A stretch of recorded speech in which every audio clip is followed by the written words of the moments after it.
शिव और पार्वती का वार्तालाप चल रहा है, संवाद है। शिव पार्वती को समझाते हैं। क्या समझाते हैं, थोड़ा सा इसकी तरफ हम दृष्टि डालें।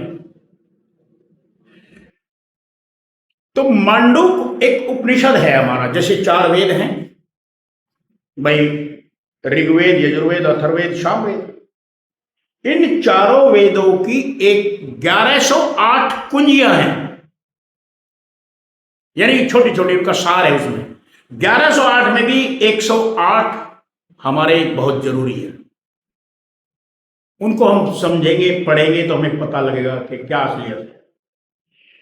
एक ऐसे ही मंडूक नाम का उपनिषद है, मंडूक नाम का। उस मंडूक उपनिषद में जैसे हमें जब हमने पढ़ा तो उसमें लिखा था कि एक अंगिरस नाम का गृहस्थी, जैसे मैं यहां बैठा हूं और आप मेरे से कोई सवाल करें तो ऐसे ही वो अपने आश्रम में बैठे थे। एक अंगिरस नाम का एक गृहस्थी उनके पास गया और उनको दंडवत करके हाथ जोड़ के कहा कि हे ऋषिवर। कौन से ऋषि के पास? नहीं, अंगिरस ऋषि के पास शौनक नाम का गृहस्थी गया। ऋषि अंगिरस थे और शौनक नाम का गृहस्थी उनके पास गया और हाथ जोड़ के उसने कहा, महाराज मैं वो जानना चाहता हूं जिसके जानने के बाद कुछ भी जानना शेष ना रह जाए। ऐसी क्या चीज है कि जिसको जानने के बाद कुछ भी जानने की जरूरत ही ना रहे? तो अंगिरस ऋषि कहते हैं कि शौनक, इस संसार में ब्रह्म के जानने वाले, ब्रह्म के जानने वाले, जैसे हम सब यहां दुनिया में हैं तो हम कोई ना कोई कला हमारे पास है। हम कोई रसोई का काम जानता है तो कोई मोटरों का काम जानता है तो कोई अपना हैंडलूम का काम जानता है। तो जो जिस काम को जानता है वो उसी के बारे में बता सकता है। तो अंगिरस ऋषि कहते हैं शौनक, इस संसार में ब्रह्म को जानने वाले, यानी कि इस रचनाकार को, इस रचना और रचनाकार को, दोनों को, जिसने रचना रची है उसको भी जो जानता है वो ब्रह्म है, ब्रह्म को जानता है। और वे जो ब्रह्म के जानने वाले हैं वे कहते हैं इस संसार में 2 तरह की विद्याएं हैं। एक अपरा विद्या है और एक परा विद्या है।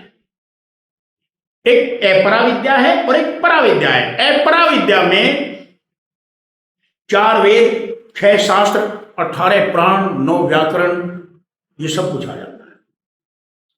जितनी भाषाएं दुनिया की हैं सब आ जाती है, जितनी बोलचाल है सब आ जाती है अपरा में। क्योंकि ये विद्याएं हमारी आंखों से देख करके, जुबान से बोल करके, मस्तिष्क में, बुद्धि में बैठाने की है। हमारी ये आंख देखेगी, कान सुनेंगे, मुंह से जवाब दे देंगे। तो ये जितनी संसार की विद्याएं हैं इनसे हम काम लेते हैं। ये अपरा विद्या है जो हमारे 5 तत्वों के और 3 गुणों के अंतर्गत आती हैं। 5 तत्व कौन से? पृथ्वी, जल, अग्नि, वायु, आकाश। हम देख रहे हैं 5 तत्व दुनिया में मौजूद हैं। 3 गुण, रज, सत और तम, यानी कि ब्रह्मा विष्णु महेश की भी जो परिपाटी है, ब्रह्मा विष्णु महेश की जो तालीम है वो भी हम इन आंखों से, कानों से सुन करके करते हैं। अभी पूछे, अरे भाई तुम किसके व्रती हो? कहते मैं शिव का व्रती,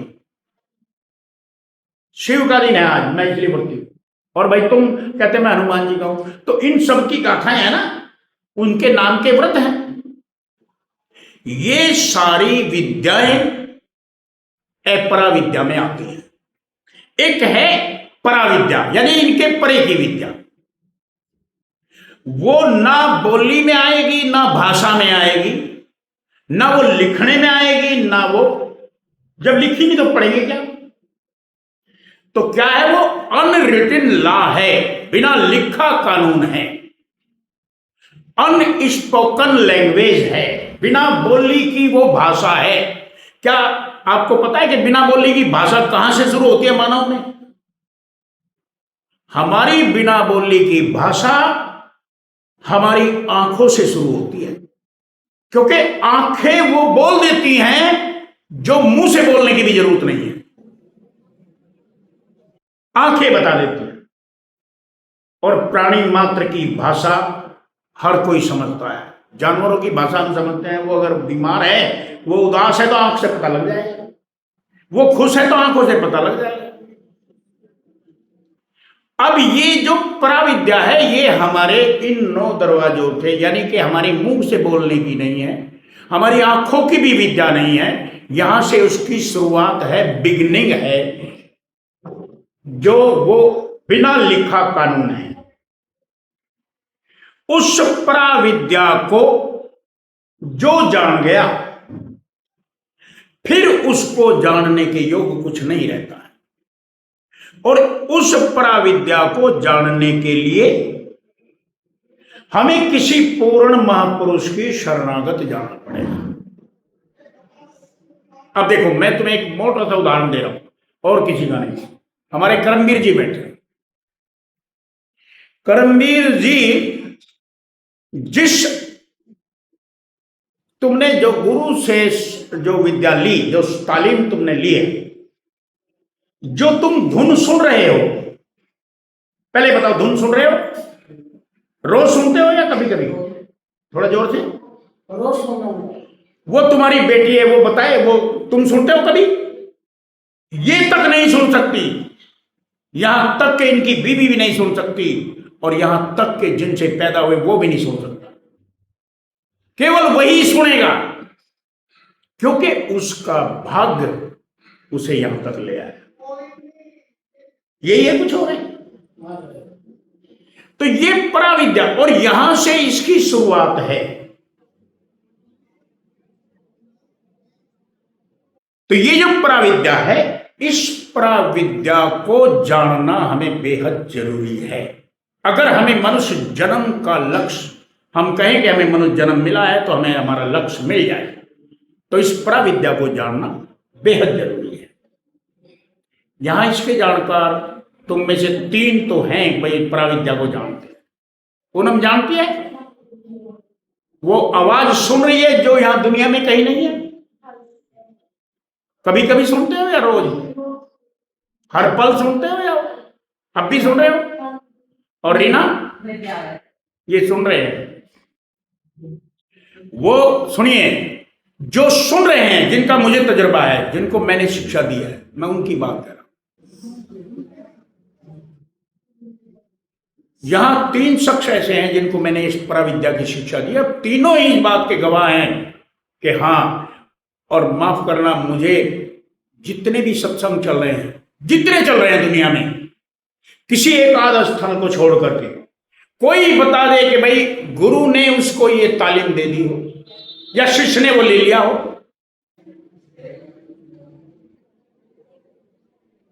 हमारे अंदर प्रकाश है, करमवीर है कि नहीं? देखा है? पूनम, तुमने देखा है? और तुमने देखा ही ना? और कोई? हाँ भरिए। हमारे अंदर प्रकाश भी है और आवाज भी है।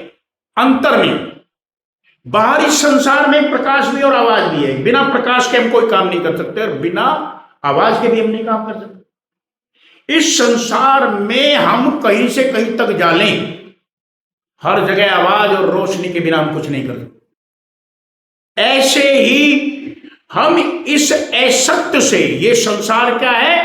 असत्य है, यानी झूठ है। झूठ क्यों है? क्योंकि अब है, कल नहीं रहेगा।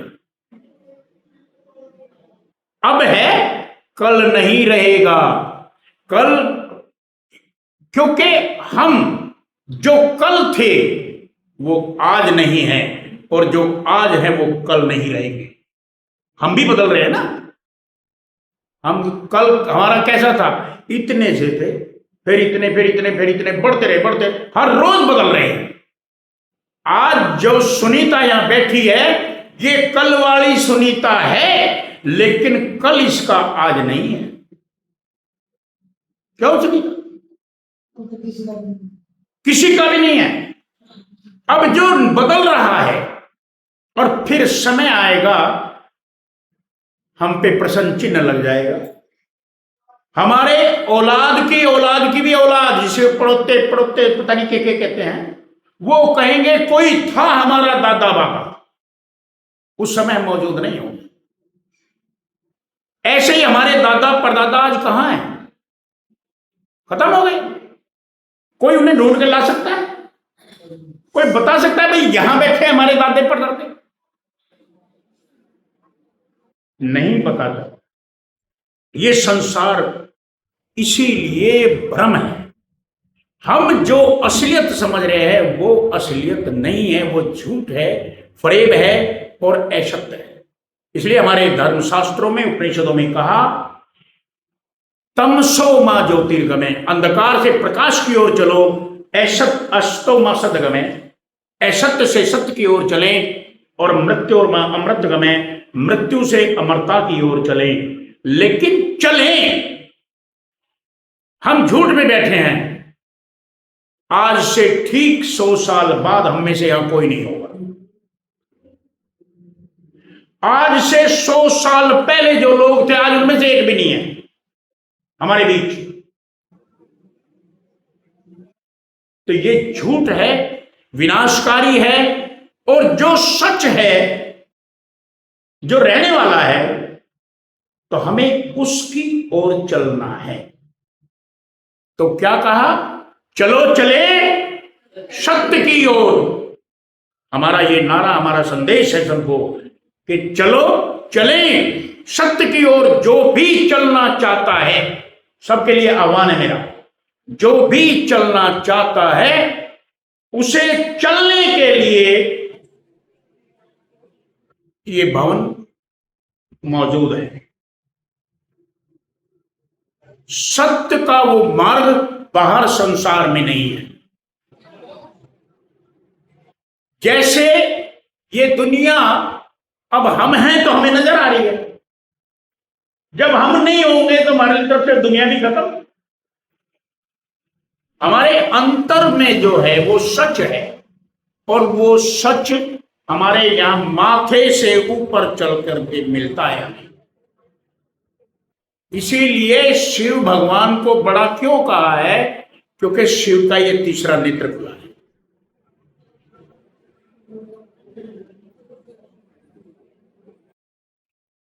तुलसी साहिब, एक तुलसी गोस्वामी तुलसीदास हुए हैं जिन्होंने रामायण लिख दिया। एक तुलसी संत हुए हैं जो यूपी में हाथरस के संत हुए हैं। पूना के, जो हमारा बॉम्बे पूना है, पूना का एक परिवार हुआ है बाजीराव पेशवा, जो हमारे इतिहास का हुआ है। बाजीराव पेशवा के बड़े भाई श्यामाराव पेशवा राजपाट छोड़ करके, हम तो राजपाट बढ़ाने की बात कर रहे हो, राजपाट छोड़ करके हाथरस में आकर बच गए, और वहां उन्होंने इस चीज का प्रचार प्रसार किया जैसे आज मैं बोल के ये बता रहा हूं। तो वहां जब उन्होंने प्रचार प्रसार किया, उनका नाम तुलसी साहिब के नाम से विख्यात हुआ। तो तुलसी साहिब कहते हैं,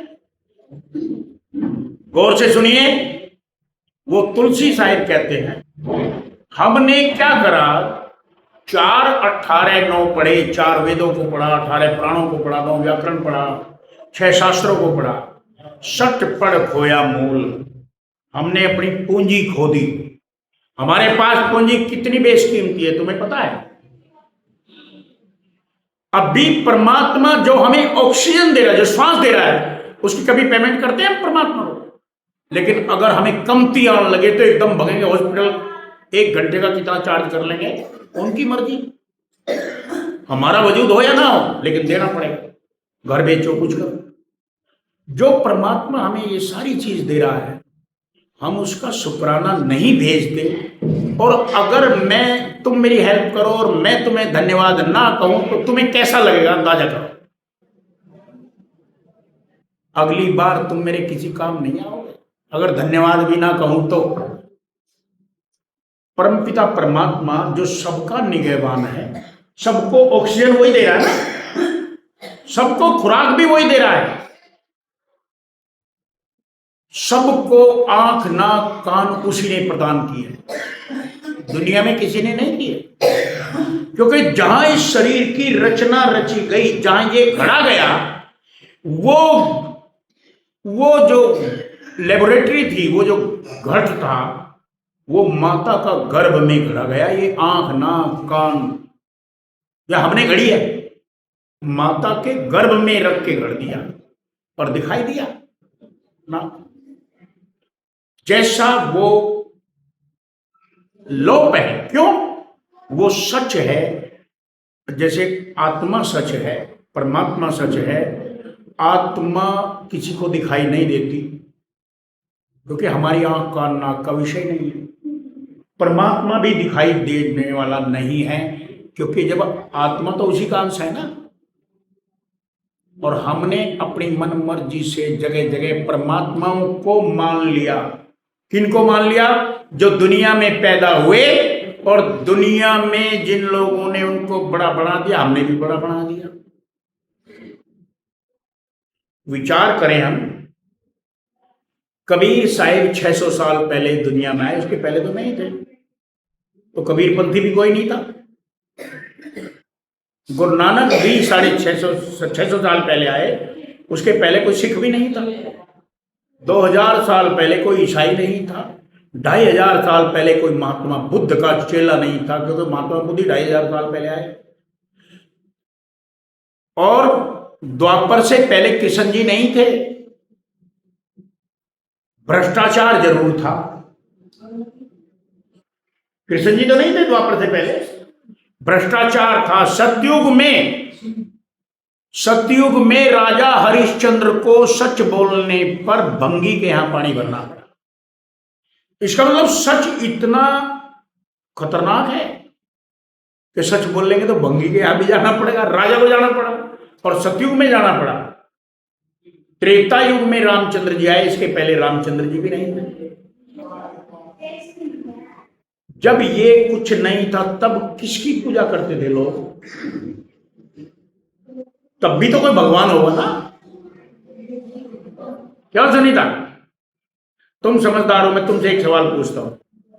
तुम बात सुनो, तुम जो है मंदिरों में खूब जाते हो, पूजा करते हो। वहां से ब्रिजेश से और सुनीता से मेरा सवाल है, क्योंकि ये ब्रिजेश नई पीढ़ी की है और सुनीता कुछ अधेड़ उम्र की है, तजुर्बेकार है। नई पीढ़ी के लोग किंतु परंतु लेकिन बहुत करते हैं। उस किंतु परंतु लेकिन को करो, सवाल का जवाब मैं दूं, जो भी संशय है। मैं एक बात पूछता हूं, हमने मंदिरों में ये आरती तो सबने सुनी होगी, ओम जय जगदीश हरे, या नहीं सुनी?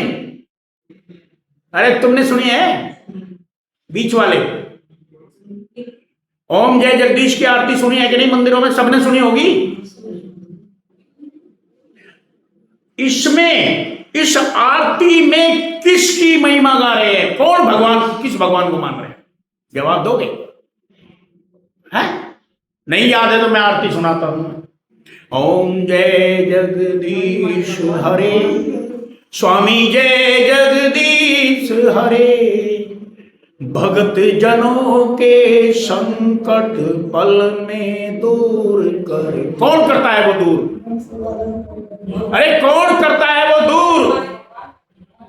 मैं कह रहा हूं कौन है वो दूर करने वाला संकटों को? हम इस सत्संग में जाते हैं अपने संकटों के निवारण के लिए तो जाते होंगे, मंदिर में जाते होंगे अपने दुखों के निवारण के लिए जाते होंगे, तीर्थ करते हैं तो दुखों के निवारण के लिए करते होंगे, दान पुण्य जितना भी करते हैं उसके लिए करते होंगे ना। तो इस आरती में किस भगवान की पूजा कर रहे हैं? जवाब दो दोनों मिलकर। है तुम बताओ भाई, कौन भगवान हुई? भगवान अरे विष्णु तुम अपने पास से जोड़ रहे हो, उसमें कहा है?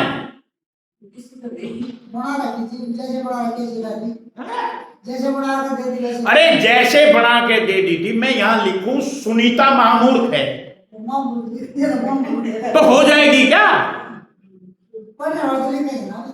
जब है ही नहीं तो कैसे हो जाएगी? अब मैं लिखूं सुनीता बुद्धिमान है,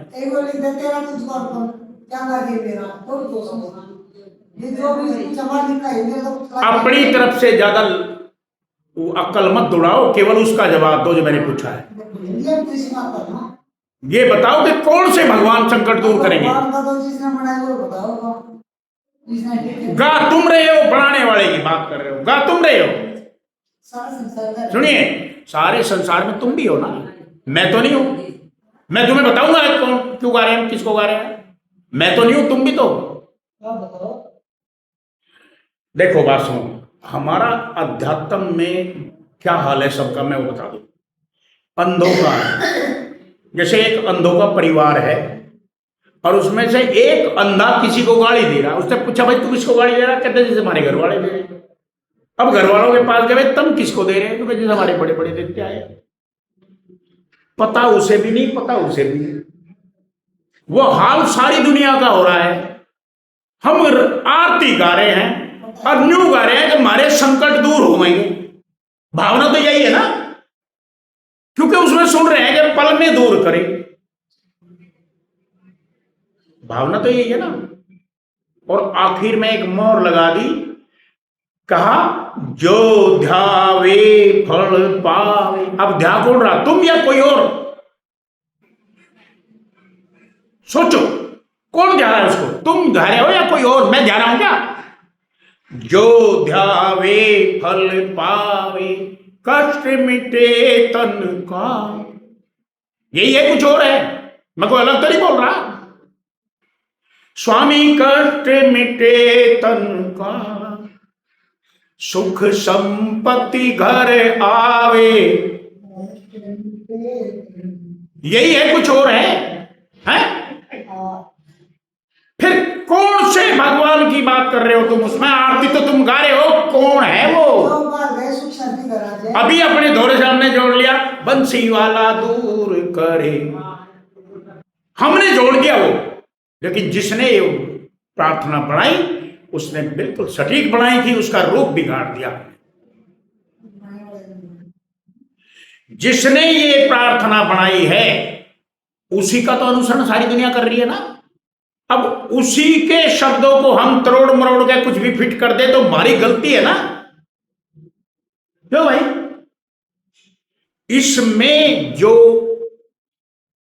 इसमें जो नाम लिया जिस भगवान का, उसको कहा है ओम। ओम जय जगदीश हरे, ओम की जय हो, ओम ही जगदीश है और वही संकट दूर करेगा। या कुछ और है? तुम ओम का जप करते हो कभी जीवन में? करते ही नहीं। कैसे संकट दूर होंगे तुम्हारे? अब देखिए, ओम नाम सबसे बड़ा, उससे बड़ा ना कहते हैं कि नहीं? अब ओम शब्द में जो चंद्र बिंदु है, देखा उसमें चंद्र बिंदु लगता है। अरे तुम पढ़े हो तो स्कूल में पढ़ाया था ना हिंदी में, चंद्र बिंदु जिसे अनुस्वार भी कहते हैं। वो चंद्र बिंदु के बिना ओम नहीं बढ़ सकता ना, या बढ़ जाएगा? वही ओम को आर्य समाजी पूछते हैं। पूछते हैं कि नहीं? आर्य समाजी पूछते हैं कि नहीं उस ओम को? उसी चंद्र बिंदु के मेहरबानी, सुनिए, अरे अपनी वार्तालाप छोड़ो, समझना ही नहीं चाहते। उसी चंद्र बिंदु की वजह से शिव सबसे बड़ा है, क्योंकि शिव के मुकुट में, उसकी जटाओं में वही चंद्र बिंदु है। देख लीजिए, है कि नहीं? मूर्ति देखिए शिव की, चंद्र बिंदु है कि नहीं? और मुसलमान जो पाकिस्तान में रहते हैं, उनके नेशनल फ्लैग पर, उनके राष्ट्रीय झंडे पर भी यही चंद्र बिंदु है कि नहीं है? यही चंद्र बिंदु उनके राष्ट्रीय ध्वज पर है कि नहीं? और उसी चंद्र बिंदु की वजह से शिव बड़ा है, उसी चंद्र बिंदु की वजह से ओम का नाम बड़ा है, और वही हमारे संकट दूर करता है। उसको हम कभी इस्तेमाल ही नहीं करते हैं, कभी किसी को कभी किसी को। इसलिए हमें संशय रहता है, उन्होंने भाई सारों को ध्यान लेकर कोई सा तो पूरा पड़ेगा। लेकिन एक कहावत भूल जाते हैं, जिस घर के 70 खसम वो घर नहीं चलेगा। समझे नहीं? तो यहां किसकी महिमा है? ओम की है कि नहीं? ओम किसकी वजह से बड़ा है? उस चंद्र बिंदु की वजह से बड़ा है। और वो चंद्र बिंदु तुम में से किसी ने देखा अपने अंतर में? तुमने किसी ने देखा है क्या? लेकिन हमने देखा है, इन्होंने देखा, इन्होंने देखा, पूनम ने देखा है। हमारे अंदर में है। ये वो पराविद्या है जिसके जानने के बाद कुछ भी जानना बाकी नहीं है। क्योंकि ये ओम ही, शिव किसको नमन कर रहे हैं? ओम को कर रहे हैं ना। क्या कहा है? ओम नमः शिवाय। शिव किसको नमन कर रहे हैं? ओम को कर रहे हैं ना। कभी कोई बात बताता है ये बात? और उसके जपने का ढंग क्या है नहीं पता ना। इसलिए इस गुरु गीता में ऐसे गुरु की महिमा गाई है कि तुम ऐसे के साथ लगो तो तुम्हारा बेड़ा पार हो जाएगा। ये कौन कह रहा है? ये शिव भगवान कह रहे हैं। शायद शिव को तो सभी मानते होंगे, जानते भी होंगे। तो कहते हैं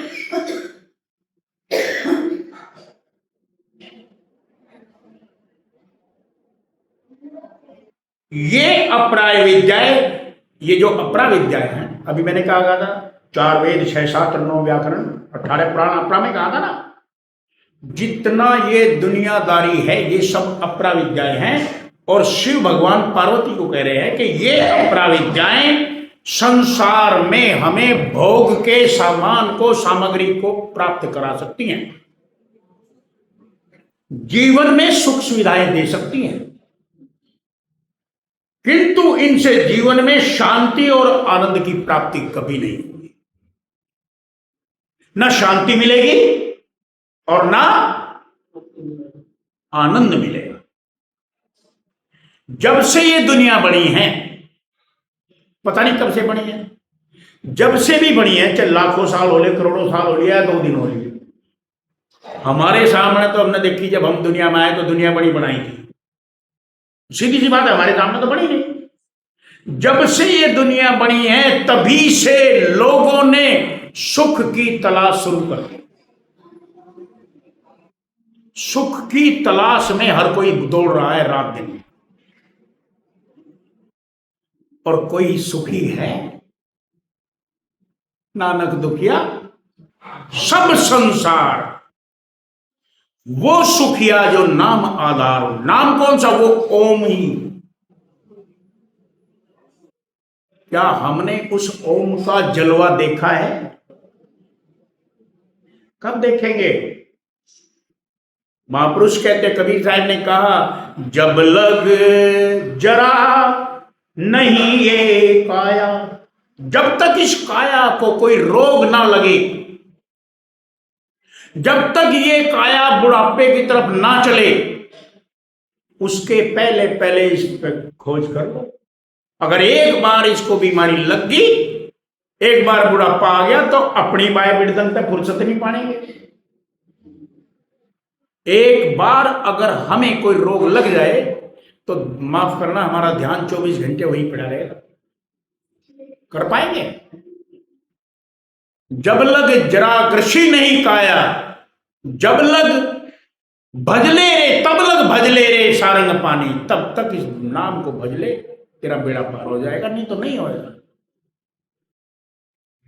तो ये, इनसे हमें शांति और आनंद नहीं मिलेगा। इनसे हमें शांति और आनंद नहीं मिलेगा इस अपरा विद्याओं से।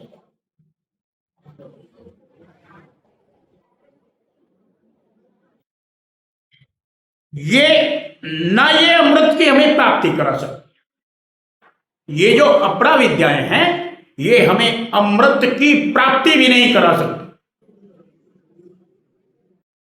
क्योंकि राजा रावण चारों वेदों का प्रकांड पंडित था और ब्राह्मण कुल से था, क्योंकि इस मानव संसार में जो हमारे वर्ण आश्रम हैं, एक अक्षत्रिय, एक वैश्य, एक शूद्र, एक ब्राह्मण, 4 वर्ण आश्रम है ना। ब्राह्मण आश्रम सबसे ऊंचा है। रावण राजा ब्राह्मण कुल से था और चारों वेदों का प्रकांड पंडित था।